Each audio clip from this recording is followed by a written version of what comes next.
নীল night স্কুলে পড়ে। সেই কলেজে রাত 12টার সময় ছুটি হয়।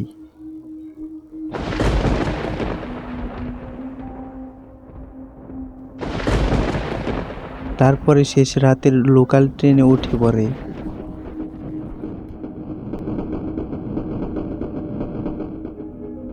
প্রতিদিন এক সময় কলেজে যাওয়া আসা এটা স্যাক্রিফাইস করতে হয় তার পড়ালেখা করার জন্য। কেউ ওই সময় আসে না। অনেক নীরব একটা জায়গা। প্রতিদিন এই টাইম ওই ফিক্সড করা। সে বসে লিখতেছে। একদিন সে তার সামনে একটা মেয়েকে দেখতে পায়। সেই মেয়েটি কিছুটা দূরে বসে আছে।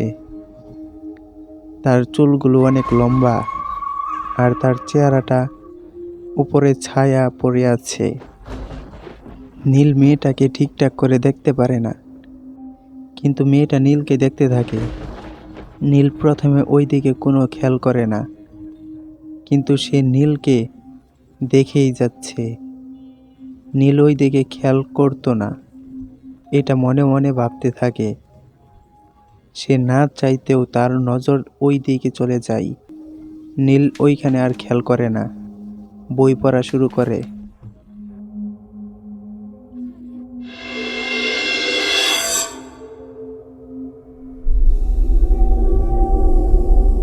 হাই, আমার নাম মারিয়া। আমি এই জায়গারই। আপনার নাম কি? নীল তাকে দেখে ঘাবড়ে যায়। ওই মেয়েটার চেহারার রং একদম সাদা আর তার ঠোঁট একদম কালো। তার চোখগুলো জানি কেমন। সে নীলকে দেখে মুচকি হাসে। নীলকে একটু অন্যরকম লাগছে। নীল এখন কথা বলা শুরু করে। তারা দুজন একসঙ্গে অনেকক্ষণ কথা বলে। নীল তার সামনে ধীরে ধীরে কথা বলে, আর মেয়েটা অনেক কথা বলে। নীল তাকে জিজ্ঞাসা করে, তুমি এইখানে কিভাবে আসলে? সে বলল সে নীলকে এই জায়গায় অনেকবার দেখেছে, আর আজকে তাকে দেখে এইখানে আসে। তারপর নীল বলে, আমি তো এই জায়গায় প্রতিদিন আসি, আর আমি তোমাকে শুধু আজকেই দেখেছি, আগে কখনো দেখিনি। তুমি কি এটা জানো? এইখানে একটা ভয়ঙ্কর জিনিস আছে। এইখানে কেউ আসতে চায় না।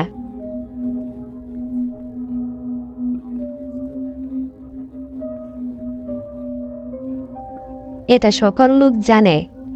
এখানে কেউ আসলে সে উধাও হয়ে যায়।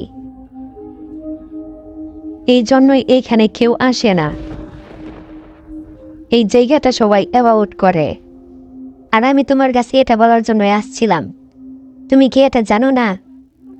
হইছে, আমি এসবের কিছুই ভয় পাই না। আমি তো এখানে প্রতিদিন আসি। তুমি কি কোনো একটা আওয়াজ শুনেছ? কিসের আওয়াজ? আমি তো কোনো আওয়াজ শুনিনি।